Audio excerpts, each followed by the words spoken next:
Thinking of a new construction home? Here are 11 and a half of the most common questions that your peers ask about that. You probably have a lot of the same questions. Here's the answers.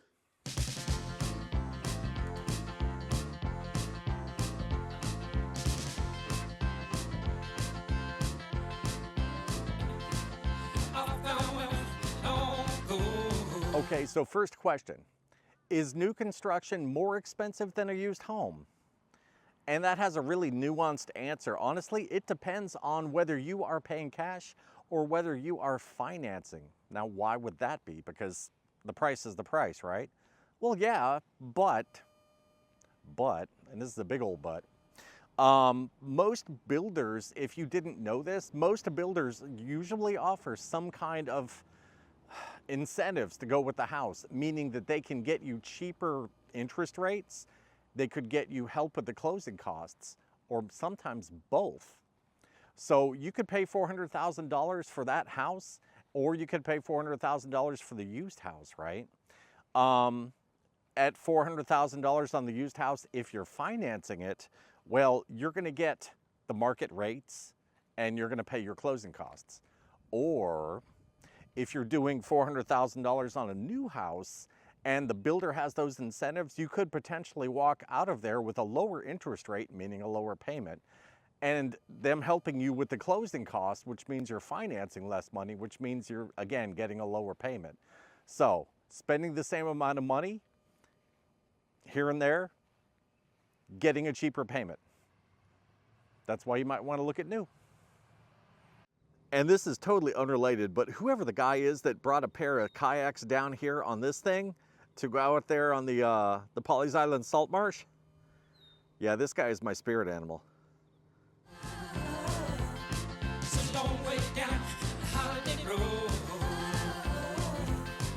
So we're gonna file the next question under a category.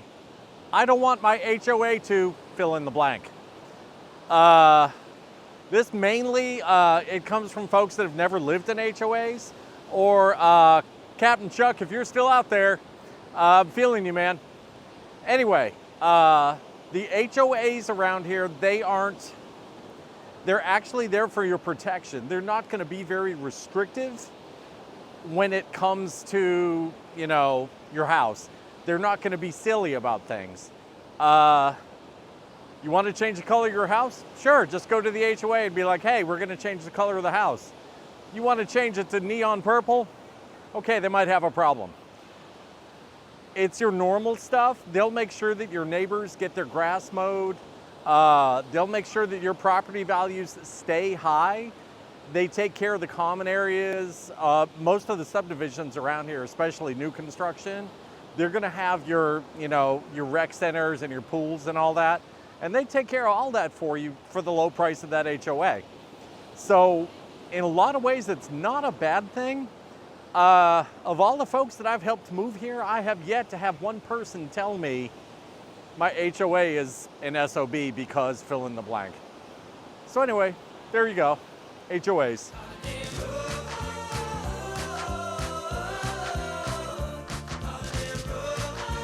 Next common question is about the warranty. So I'm getting a warranty with this new house. What does that actually mean? Well, generally speaking, and there's a little variance on this, but your regular old new home warranty is going to be what's called a 1-2-10. That's going to be 1 year guaranteed fit and finish, like little cracks that happen in the drywall in the corners after a year, you know, after the walls have been settling, that kind of thing. 2 years on the stuff that's inside the walls, like your plumbing, your electrical. And it's going to be 10 years on the structure of the house. The roof, the foundation, you know, big ugly cracks start appearing in the foundation right up next to the house, you know, that would be bad. That would be covered under that part of the warranty. Now, there is a little variance on those. Every builder has their own thing. But generally that's going to cover it all, and most builders will actually double the warranties on the appliances that come with the house. So what you do is you register the oven, you register whatever it's coming with, the microwave, and if you register that with the manufacturer, they'll double the manufacturer's warranty.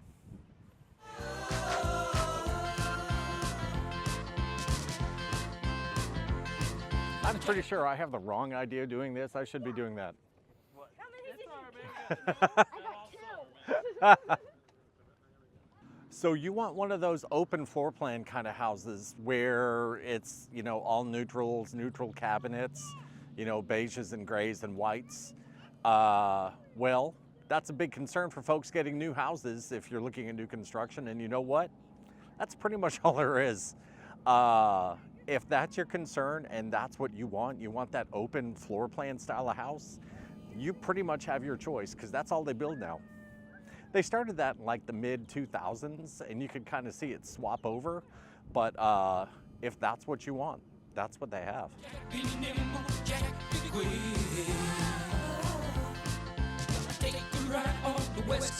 So can you get new construction if it's not in one of the big subdivisions?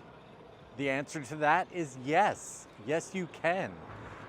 It's going to be a lot more rare than obviously the big subdivisions are, but there are single lots out there where people will build on them. Local builders, smaller companies, they'll come in and they'll basically bid on these little lots. Say that there's a subdivision that had 100 houses in it. Well, let's say that 95 houses got built and then the builder had to pull their crew out to go to the next one to get started, right? What happens to those 5 lots? Somebody's gonna build on it sometime. That's how that stuff happens. But you don't necessarily have to be inside of a big subdivision to get new construction. And that doesn't even take into account the fact that, well, you can always go buy your own lot and build your own house. So there's a bunch of different ways to do that.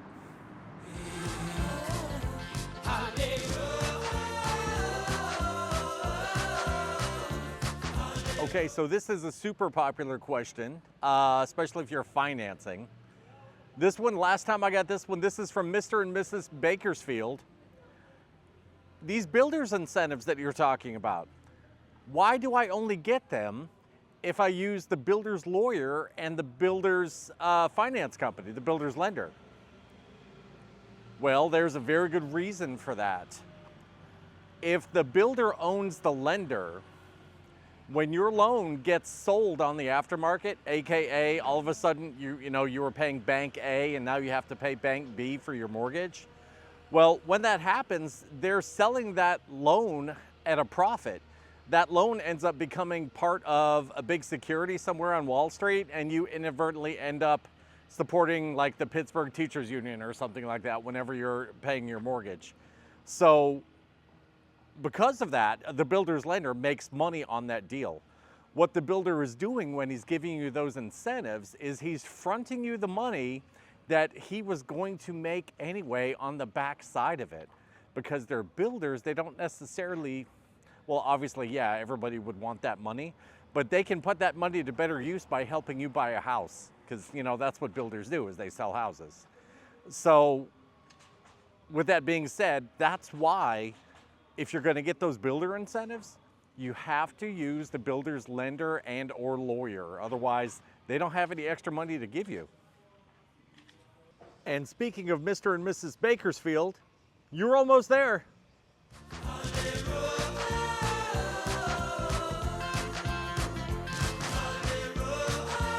Okay, next question.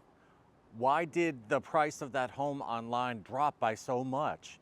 Is there something wrong with it? Super common question, believe it or not, for people that are bargain hunting. The reason when somebody has a new house, if a builder has a new house and you all of a sudden see the price drop like that, that all has to do with how long they've been holding on to the home.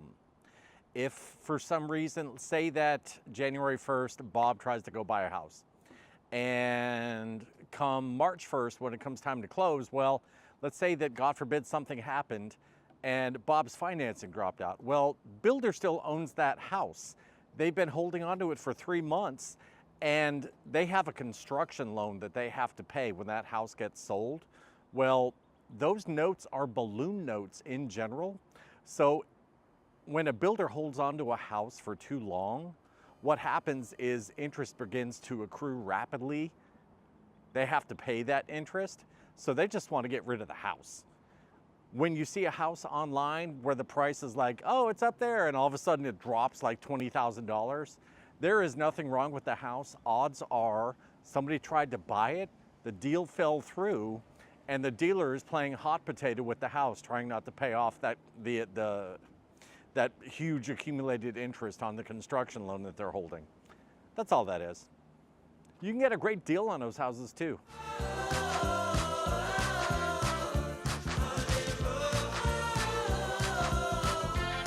Another common question you'll run into is, hey, I was shopping online and I was looking at houses and I see two different prices for the same house. Why is that?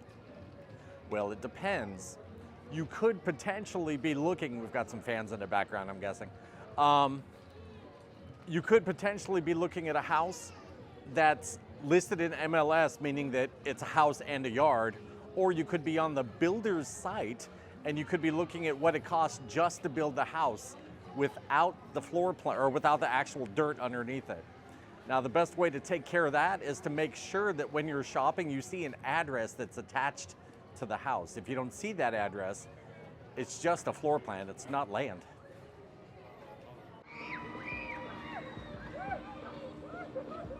Yeah, no. Hard no on that.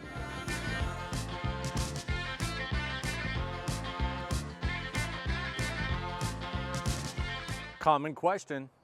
How do you know they're gonna have what you want, right? You know that there are a fair amount of spec houses that they're churning out.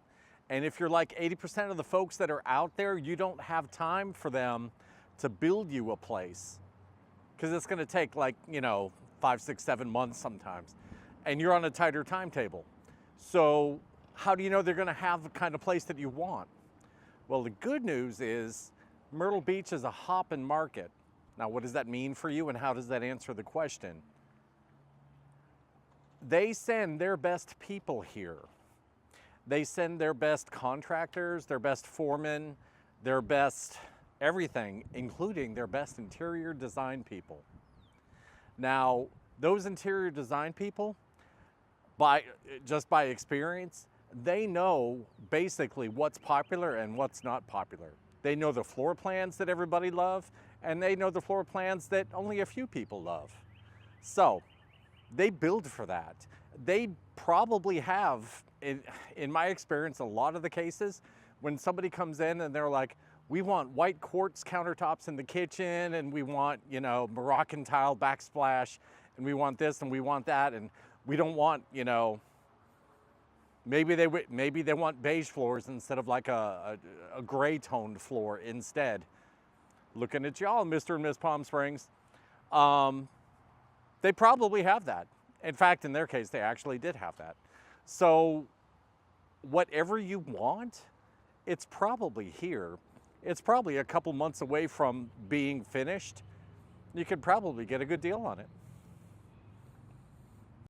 In all seriousness, look at this. How can you not love this? I want a boat.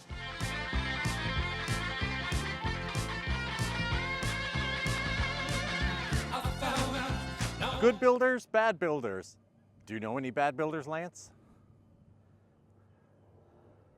Okay. Bad builders. Who's the builder we should avoid? That is kind of a loaded question, although I'm going to say there's answers to it, but it might not be the answers that you think. So you have to consider who you are and what you're trying to get done, right? If you're looking for a $600,000 3-car garage luxury house, right? Looking at you, Mr. and Miss New York up there. Well, D.R. Horton's probably not your kind of thing.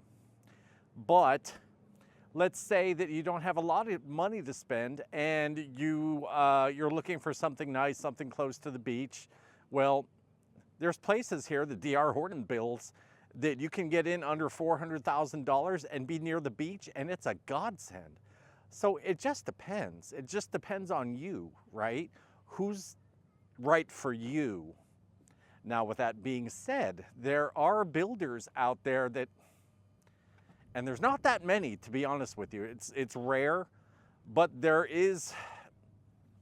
are a couple that kind of get under my skin lately, I'm not gonna lie. Doesn't have anything to do with build quality or anything like that. Paperwork, man, like, and communication. Well, I'll tell you what, I don't trash people over the internet. I just won't do it. So if you want to know who those are, if you're using me for an agent, if we bump into those guys, I'll let you know. I'll let you know beforehand, obviously. That way you know. But for the rest of you guys, I don't trash people over the internet. And maybe it's just my personal experience. That's why, right? Maybe it was 1 in a million. I just happened to be the guy sitting there staring at all this paperwork and the communication drops and I'm like, oh my God, these people. Maybe it's me, who knows? Anyway, there you go.